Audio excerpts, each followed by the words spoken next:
Hello.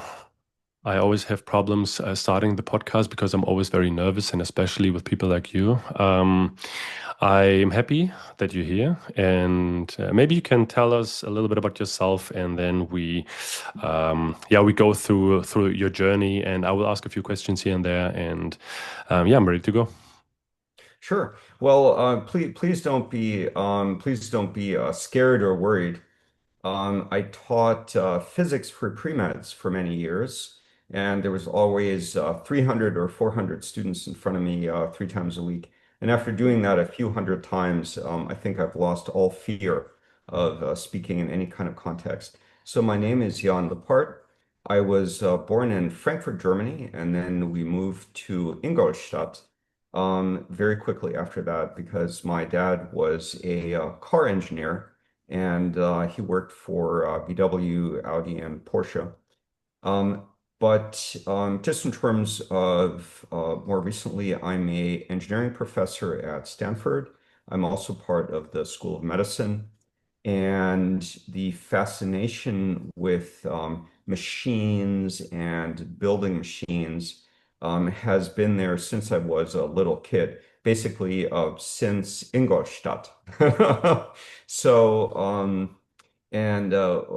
what I'm fascinated by right now is the very rapid developments in large language models as they relate to physical machines, as they relate to robots. So I care about how to use systems of large language models to make machines smart and make them able to help humans in many, many different settings.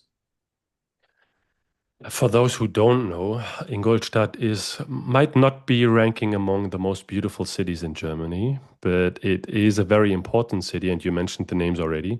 So this is where Volkswagen is situated, located, and so that gives us an idea about why engineering is interesting to you or natural to you. But I always like to understand how was upbringing? Was that something that has been around on the table during dinner? Was that something that was in discussions, maybe partners, colleagues? Always trying to understand what is it that influences a kid in their path. Sure. Well, one of the first pictures I'm aware of me is sitting on a car engine with the hood open.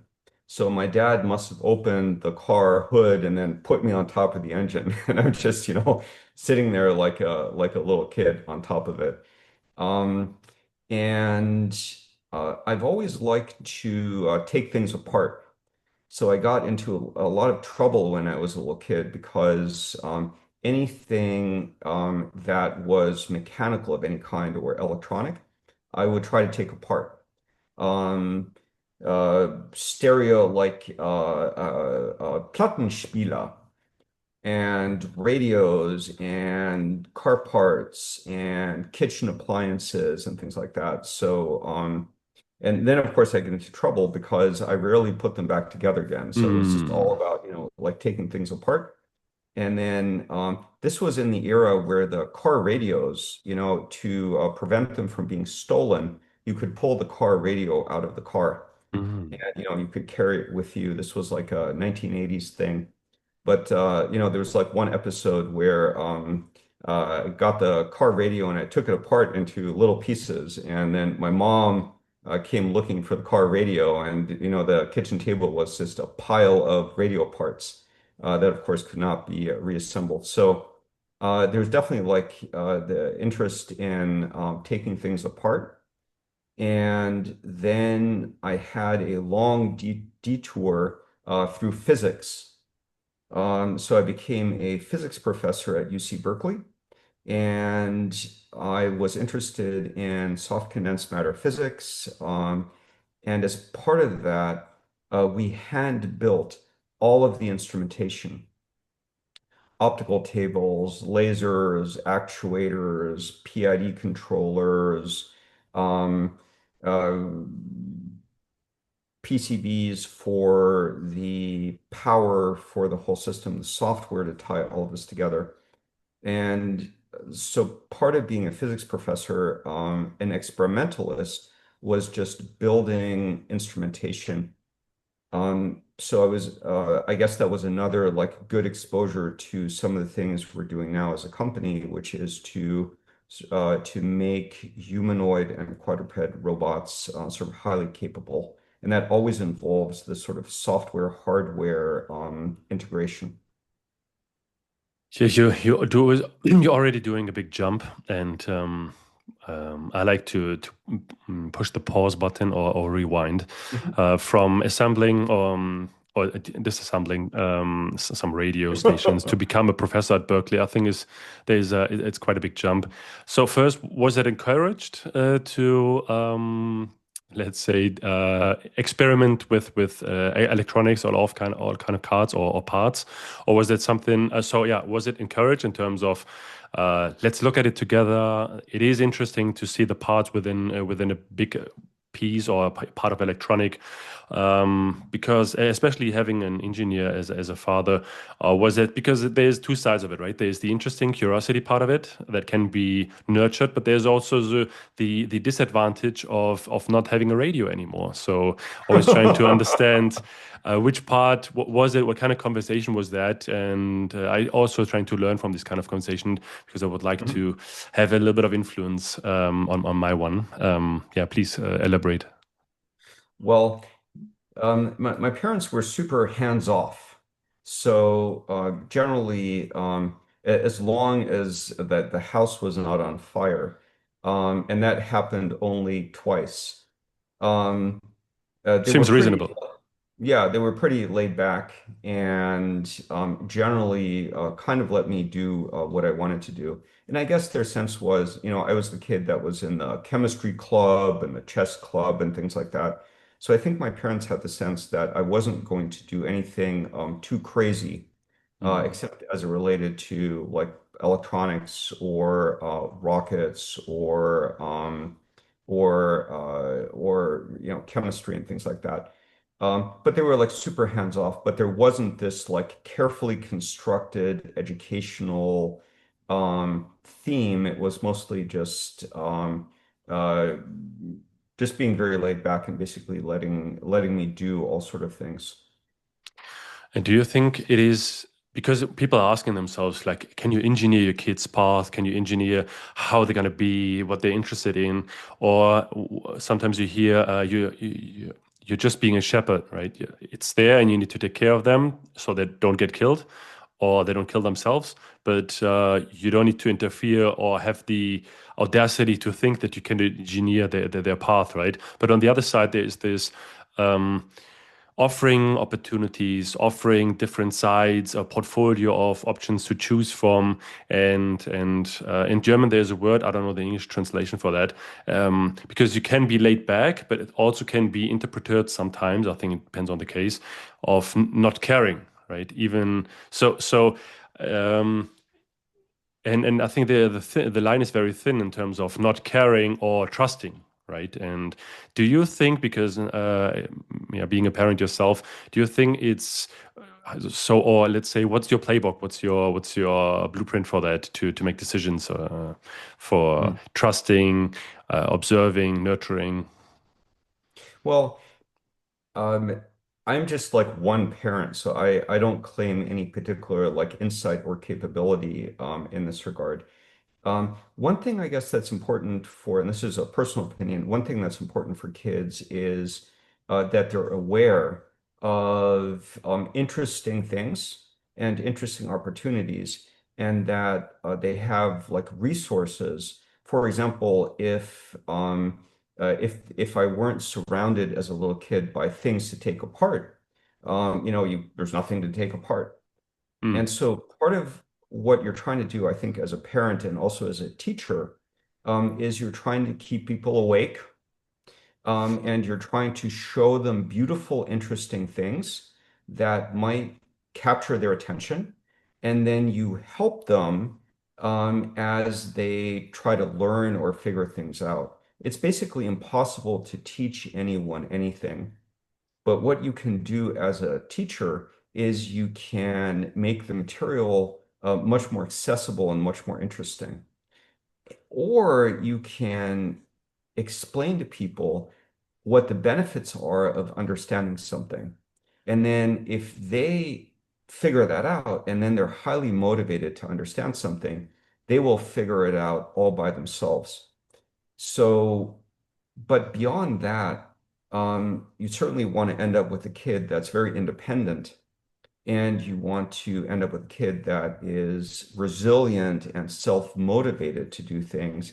And so the more you play helicopter parent and try to like engineer or guide every single little thing, at some point, you probably end up in a situation where the kid just doesn't have the internal fire to go off and do things on their own.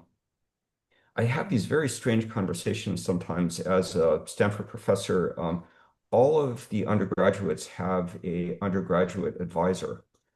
And sometimes, the 18-year-old shows up in my office and I say, "Oh, what do you love doing?"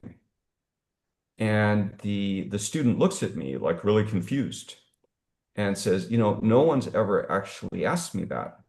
And I say, "Well, what do you mean? I mean, what kind of passions do you have? What are you curious about? What do you want to build?"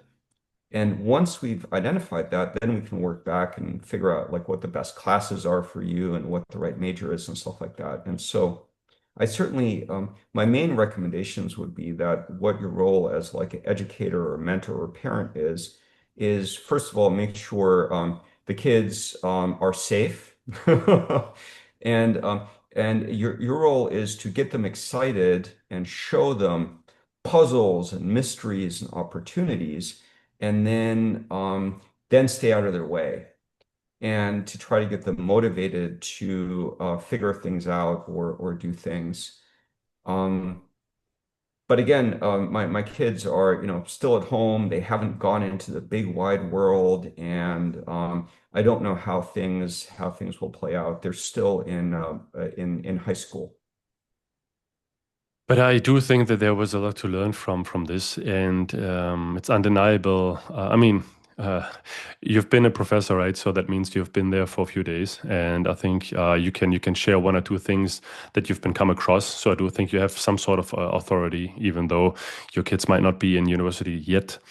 But I do talk to a lot of people reaching out to me and asking what should I study, what is important, how should I do this or that. And even though I cannot give a lot of guidance when it comes to the actually technical parts of that, it's one of the reasons why I have this podcast, right? So people can understand, okay, it's okay to not knowing everything when you enter the university world, right? Or even if you are there and choosing between different courses and classes, it's always okay to be uncertain, right? But for you, coming out of school, being high school, I mean, you already jumped to the professor part, but it takes a while to get there, right? So how did that come together? And not, yeah, first the direction of what you're gonna study, was that natural for you, the decision, and then how to stay so long in academia, and because it's not easy to get to this position, right? So maybe you can share a little bit of that journey. Sure. Well, so as a family, we spent a long time in the US, in Michigan and New York. But then we moved back to Germany. And so I went to high school in Germany. Mm-hmm. So I have the Abitur. Mm-hmm. And then I was in the army for 2 years in the Bundeswehr. And Ah. what I did in the military is I was in school for 2 years. So it's a Hmm. small school. And in one of those years, I learned Russian. So I was at I think it is the Bundessprachenschule. And Nice. so that was an interesting experience. And after that, after those 2 years, When was um, that? hmm? When was that? What year? Oh, this was the last year. where Germany still had um, Wehrdienst. So because I'm a German citizen, so I was the very last generation of where you had to go to der Bundeswehr. And then, of course, what was confusing about that phase was this was very much the end of the Cold War, and Russia was no longer the enemy, of course, in those days. And so everything was slightly confused because it was not clear who the enemy was. And then, of course, the notion of training people to speak Russian for a variety of reasons, was also a little bit confused because, the Cold War was coming to an end. But after that time, um, one thing the Bundeswehr really taught me is to be like much more structured and organized.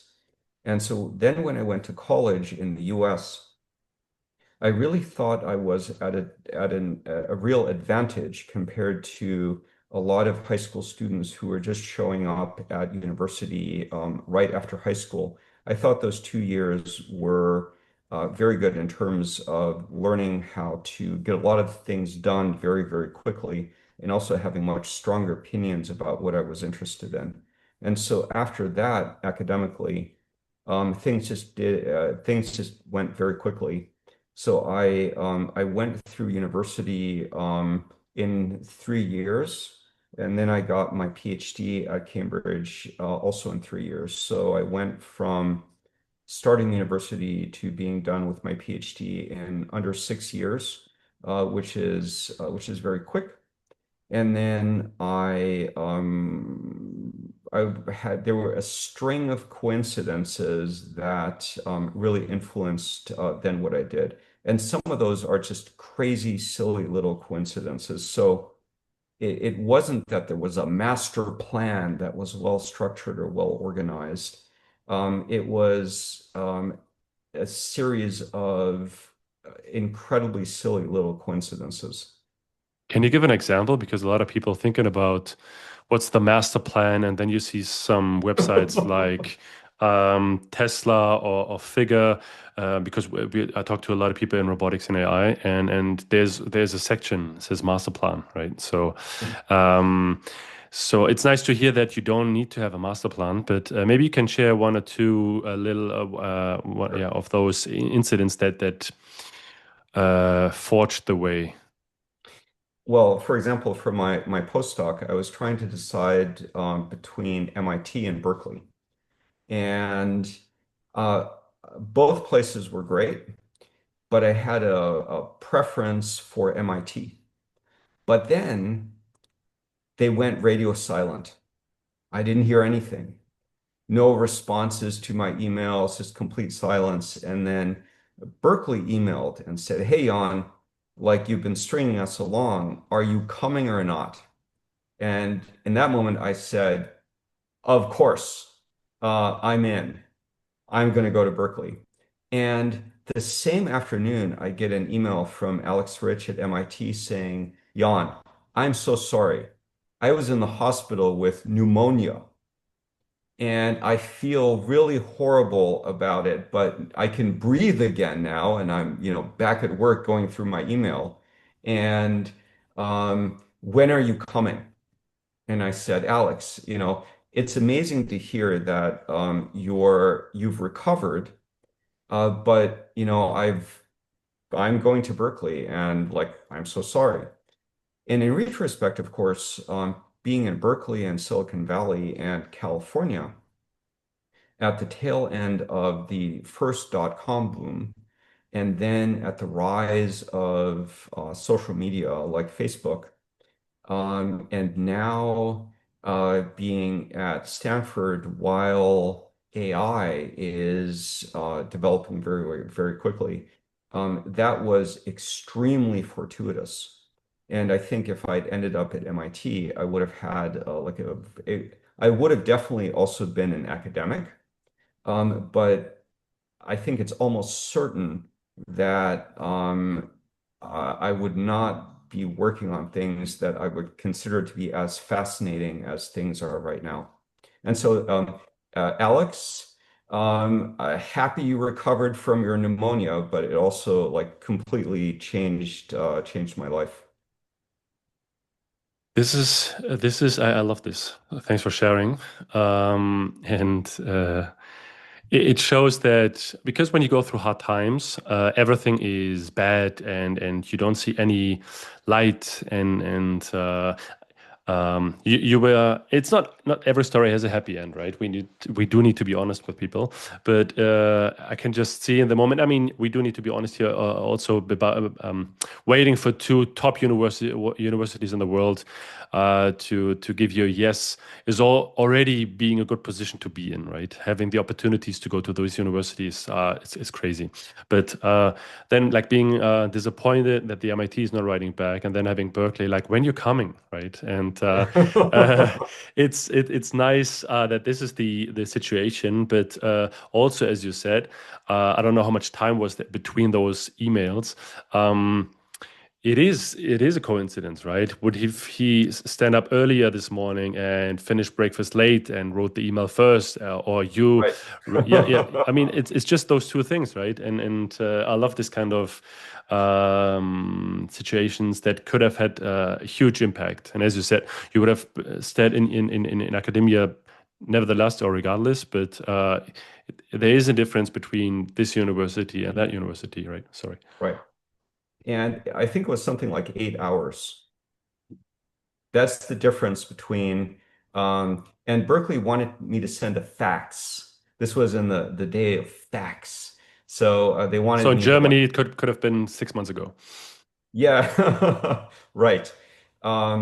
So it really was just a few hours. But there's another consideration here, which is some people look at this and say, oh, just so lucky or random. Mhm. But as you implied, there's a little bit more to it. And there's a famous saying that luck favors the prepared. And of course, like there's an incredible amount of work that goes into getting the point of having multiple opportunities, for example, as a postdoc and then as a like assistant professor and things like that. And so um, it certainly is true that even there's a big random component, it is always in your best interest to be like as well prepared as you possibly could be. It's good that you're pointing this out. I didn't meant to override this, right, or to diminish No, no, no, you the. pointed that out exactly right. But you also pointed out very clearly something that most people like to neglect because it is easier for them to comprehend. Even though it is obvious if you think about it, right? Why would you have the opportunity to choose between two top universities? You might be good, right? You might be a good student. Just the other day, somebody asked me, so how did you get to, and this is different kind of accomplishments, and I do know that what I'm talking about now is easier achievable, or it's just a different kind of industry.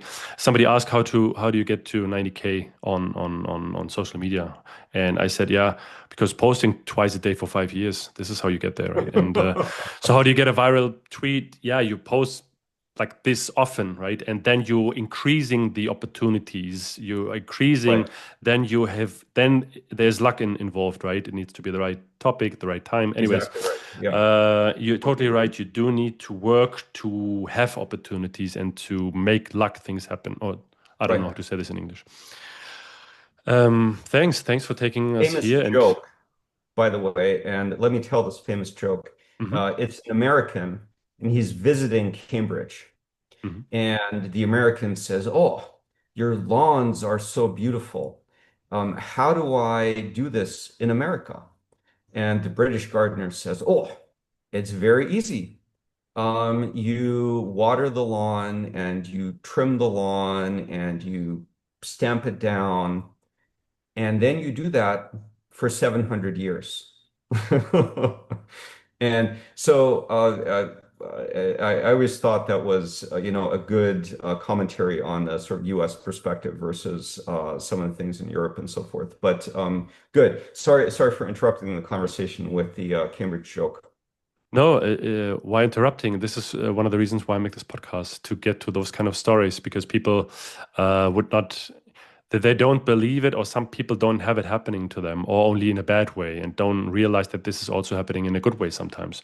The very first episode, it took me 6 months to have the guts to then to publish it, Mhm. was with someone from Intrinsic. And so he studied at Karlsruhe. Now they're using the KIT acronym Mhm. to make it a brand. And he said one of the last days on his studies, he went into one of those not fairs but showrooms where everyone was showing what they were working on. And he walked into a room where he was seeing where he saw some robots. And even though he was doing, I think it was computer science, he was not directly involved with anything happening with robots. But that was so interesting for him that last day, passing by through those projects or through that project, that it stuck with him. And then he changed course, right? And said, okay, I need to go deeper into this. And it was very random to go into this room. Coming back to your story. Being a professor was something that was also natural in being at university and then making the decision to stay at university, or how is that for you?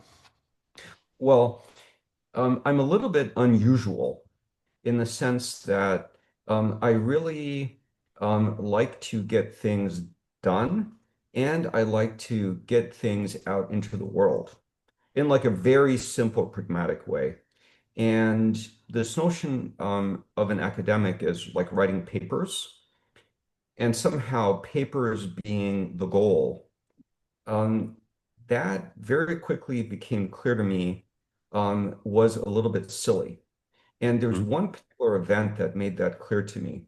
I just published a Nature paper on something very obscure, uh, uh, uh, uh, violently perturbed small systems and sort of brief violations of the second law. And I was very proud of this paper. And on the night before Christmas, I got an email from one of my colleagues at another university. And so remember, this is the night before Christmas, Christmas Eve. He sent me an 8-page email starting with, Jan, I read your paper and I have to object to my paper being cited in the second paragraph. And now, in the next 8 pages, I'm going to explain to you why my paper should have been cited in the first paragraph. And I remember this is Christmas Eve. So Mickey Schur must have spent, because it's an 8-page email, he must have spent the entire day before Christmas writing me this email about why the citation order is incorrect. And in that moment, I said, if these are the people reading my papers, and if this is what they care about, this is not particularly satisfying, right? And that then is what ultimately led to collaborating with Facebook a little bit. And that was my exposure to social networking. And that was a moment where computer code that I had written was used by lots of people. And all of a sudden, normal people were like sending little emails saying, Jan, thank you, or this is not so dumb, or this was useful for me. And what I built there was a simple system for crowdsourcing biomedical research data from women who had breast cancer. And they assumed that all their data was broadly available to all researchers for discovery, which isn't true. And so the point of that crowdsourced collection of healthcare data was to make healthcare data just much more available for research. And so women would actually say, hey, Jan, thank you for doing this. And that was a really important lesson for me because I learned that I did not want to get emails from people on Christmas Eve about citation order. I was much happier getting thank you notes from people with cancer saying, oh, This is not so dumb. Thank you for doing this. And so academe in many ways is amazing. And being at Stanford is like the ultimate candy store. Lots of resources, really smart students, great faculty, very understanding and patient administration that is very open to their professors doing crazy random things like starting companies. Because Stanford has learned that they typically come out ahead if their faculty start companies like Silicon Graphics or their students start companies like Google, the university typically comes out ahead. And so they've shown themselves to be extremely open-minded and patient and flexible with their faculty, for example, going on sabbatical to start and run a company. And of course, I'm not allowed to run a company while also teaching and vice versa. That's a conflict of interest thing, which is very good. But the university, Stanford in particular, has been really amazing in being open-minded, flexible, and patient with their faculty as they do things in the real world. I think it's incredibly beneficial for professors to have real-world experience. If you get something wrong in airplanes, they fall out of the sky. If you get something wrong in robotics, the humanoid tries to walk through a wall. If the humanoid does not have the right product features, then no one will want to buy it. And then there's no business, and then there's no research. And all of those things, I think, are very beneficial for the students to also learn. And so it's good if the faculty have the experience of trying to bring advanced technologies into like schools and hospitals and homes.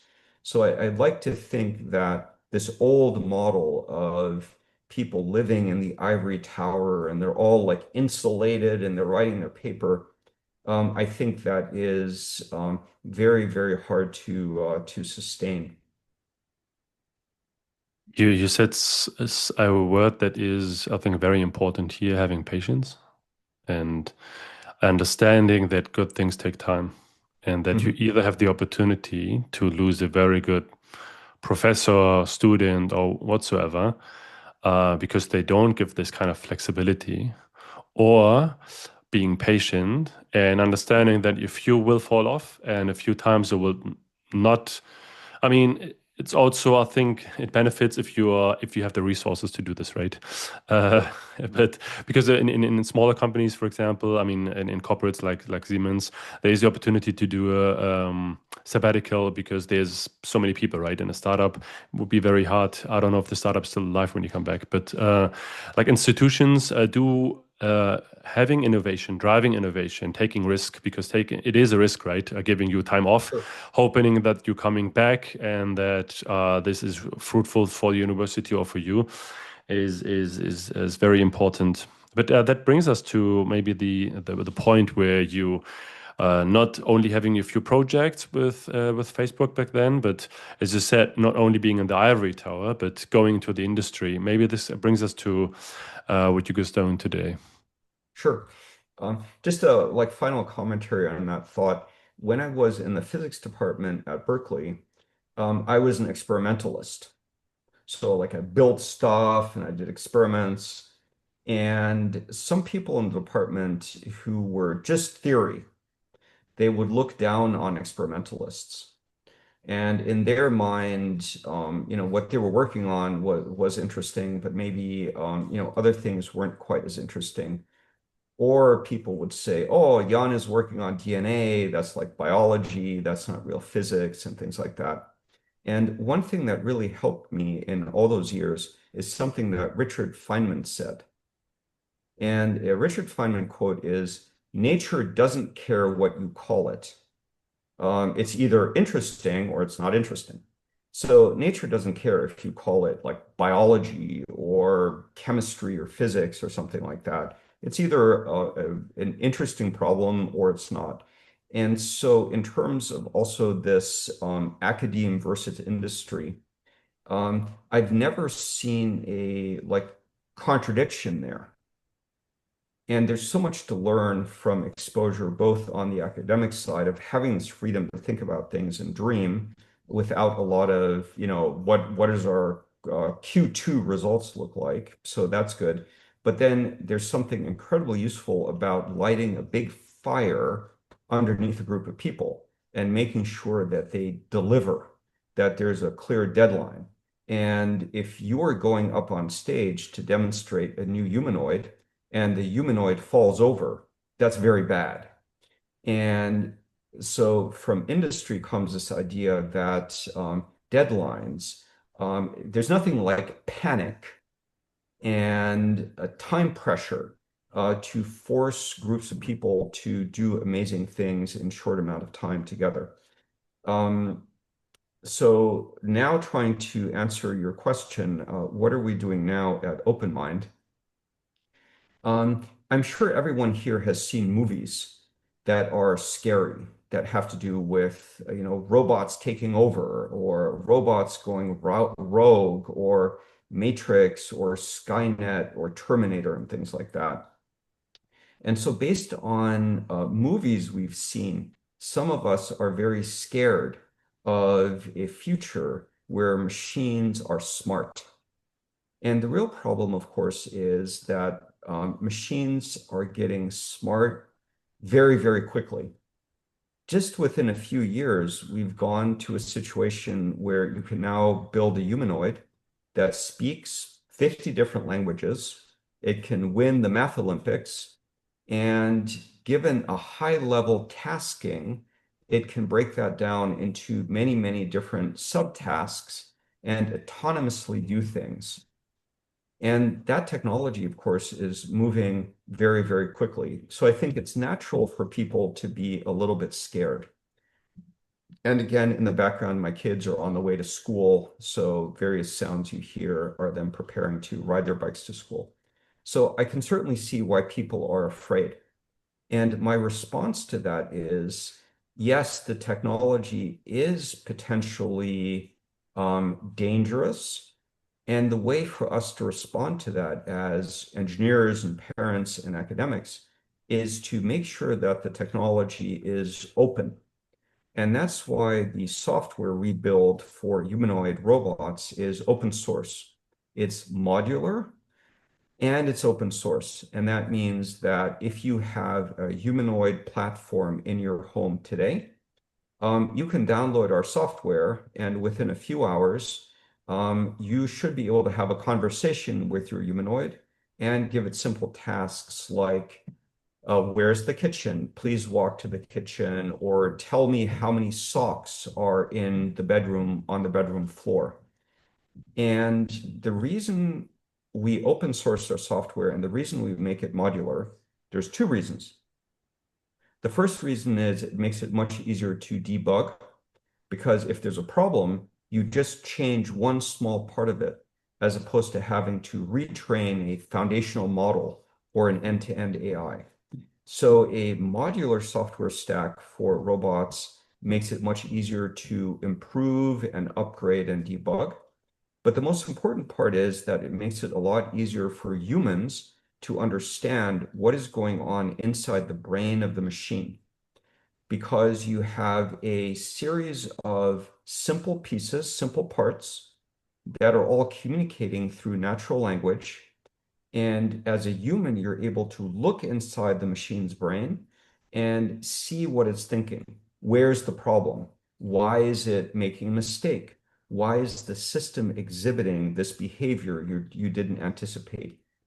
And a year ago, in terms of software architecture, I think we were a little bit on the fringe. People said, oh, how do you build a ballerina humanoid with a software stack that has a base frequency of maybe 1 hertz or 2 hertz?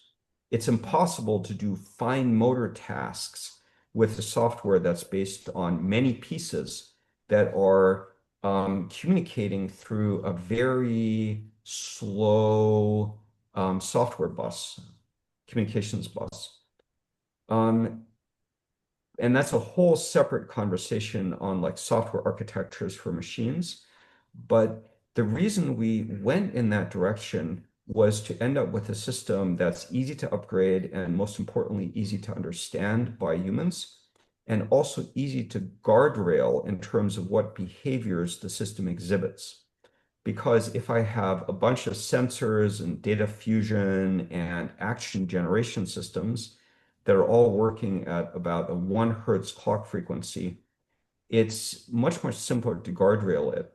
Like, where do I put in restrictions? Where do I build in a constitution? Where do I build in a rule set that allows humans to impose some kind of intelligible rules on the system?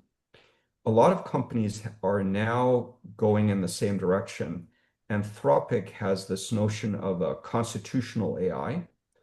Google baked Asimov's three laws of robotics into their Gemini for robotics. And we also have Asimov's three laws of robotics baked into our system. So when the humanoids wake up, they check in with, in this case, Ethereum, which is a immutable global public ledger, and they download their behavior rules from Ethereum. But a lot of companies are now waking up to the benefits of modular software architectures that are much easier for humans to understand and also make it more clear about how to impose rules or constitutions or guardrails into these systems. So this black box of AI, you don't know why the system is doing something and how you're gonna fix it. This is something that you guys attacked, and I do need to speak here in very simple language because this is way beyond my expertise. Um, so that means when also the modular part, I think this is something as you hear the word foundation model now popping up everywhere, right? Everyone would like to build a foundation model, which is it takes much longer because the base it needs to be very big and everything needs to be fit in. I think there's a few very good examples of how much data is necessary to make up a foundation model that is capable of all what we do. I think this example of all the data in the world is only giving you like a 4-year-old, right? And what are Mhm. the capabilities of a 4-year-old? Uh, um, and so, but what? So, thanks for giving thoughts about this and the insights.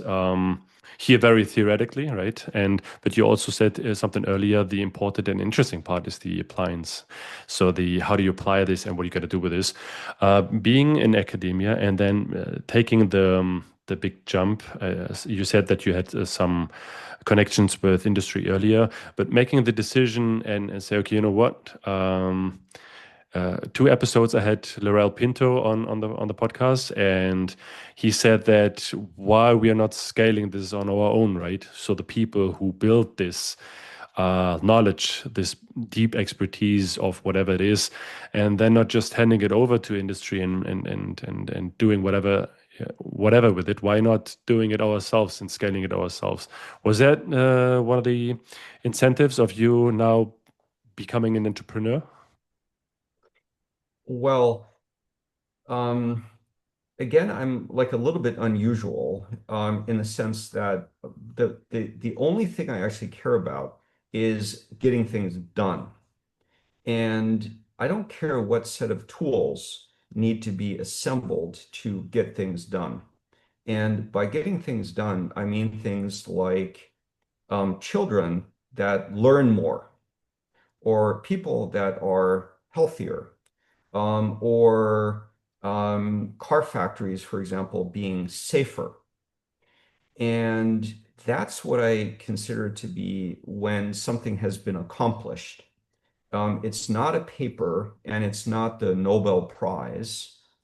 It is when there's something in the world where humans are interacting with the technology and the humans are better off, then it's done. And what academia allows you to do is solve part of the problem, like inventing new technologies, new algorithms, fundamentally new capabilities.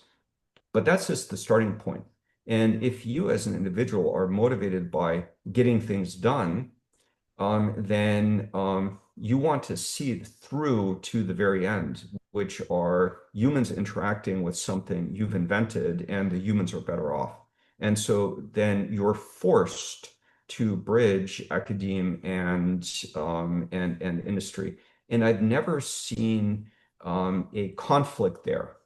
I like to think that they're just different tools that you use at different times and assemble them such that in aggregate, you end up with getting things done and shipped. And for some academics, I know this is probably a little bit unusual, but it's certainly a sentiment that is shared by many of my colleagues at Stanford. There's certainly a notion of you invent something at the university and then you go off and you build a company like the dean of the School of Engineering who started Silicon Graphics. And you see it all the way to fruition and delivery so that your computers end up, for example, on people's desks. And then you go back to academia and do something else. I think you to give a general picture, you stayed very high level, right?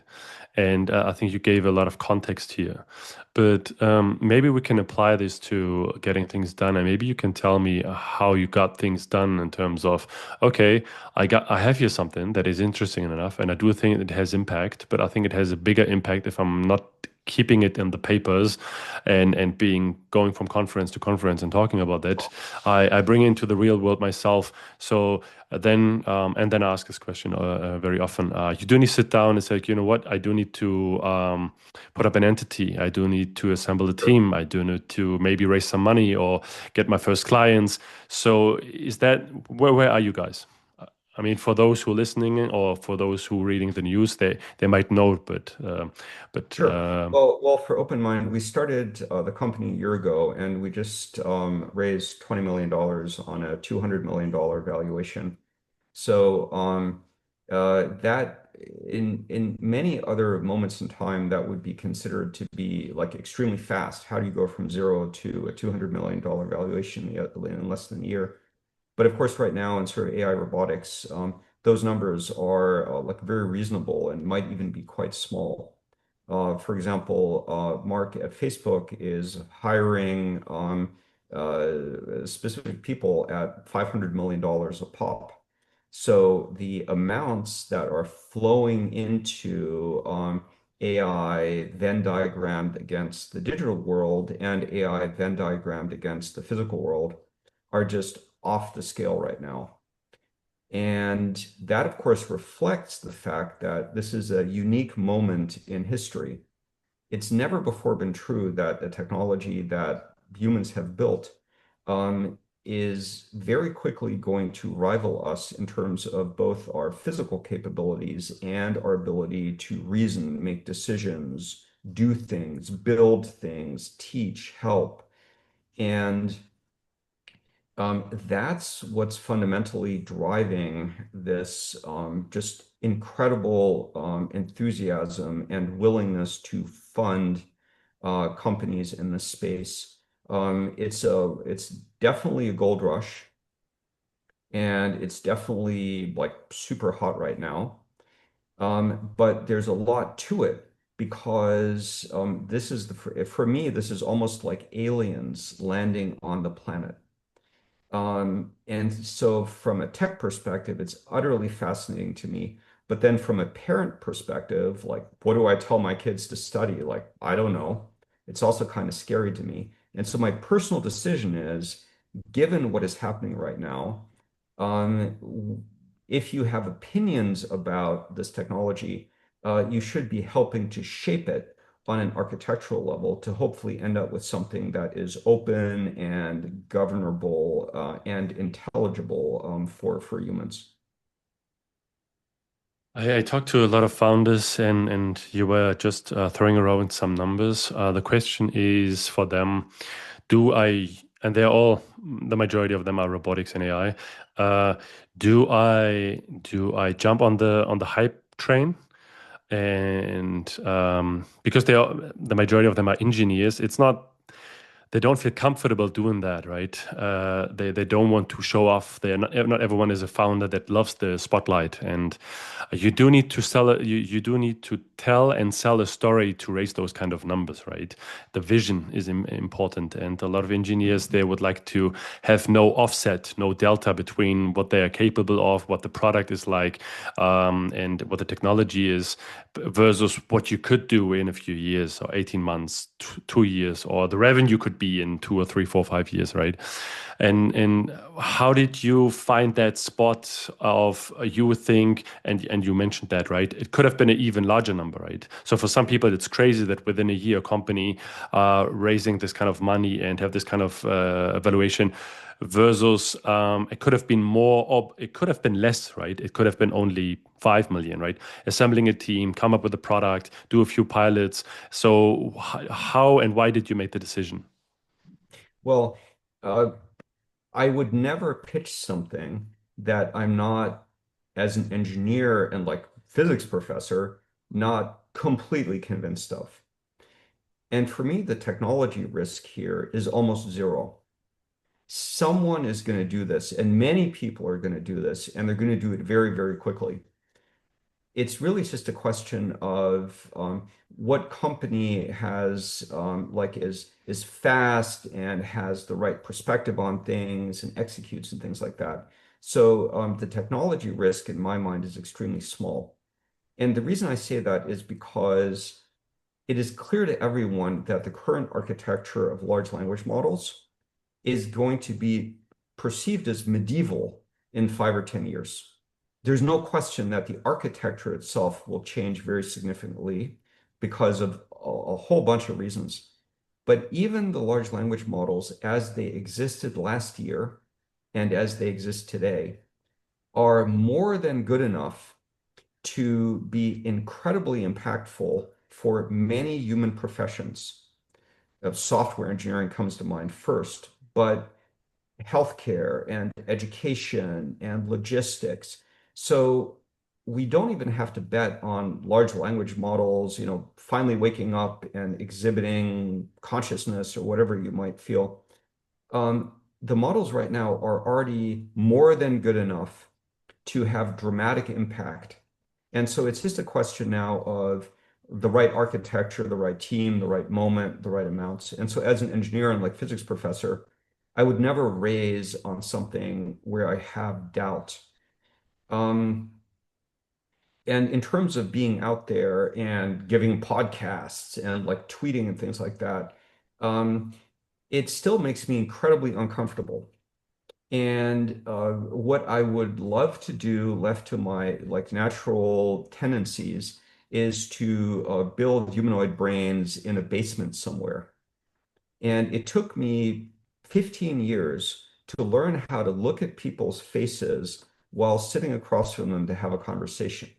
So I'm the last person to enjoy like tweeting or media or something like that. Um, but what was very useful there is teaching physics for pre-meds, where 3 times a week I had 350 students looking at me for entertainment and physics. And if you do that 1,000 times, at some point, you're just no longer scared because you've looked at 350 people, 350 bored students who don't want to be there.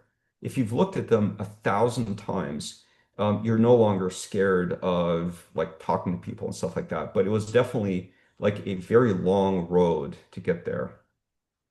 This is the part of how to do it, right? But Yeah. also the question, and I think you talked a little bit about this. So the why, right? So raising that amount of money because someone is going to do it. You think you guys have the capabilities of doing that, and you do need. You can't do it on your own. So you do need some tools for executing, as you said, getting things done. So for you, it's just how do you say this in English? A leverage, a lever, right? To being Sure. able to do this faster. Is that correct? Exactly.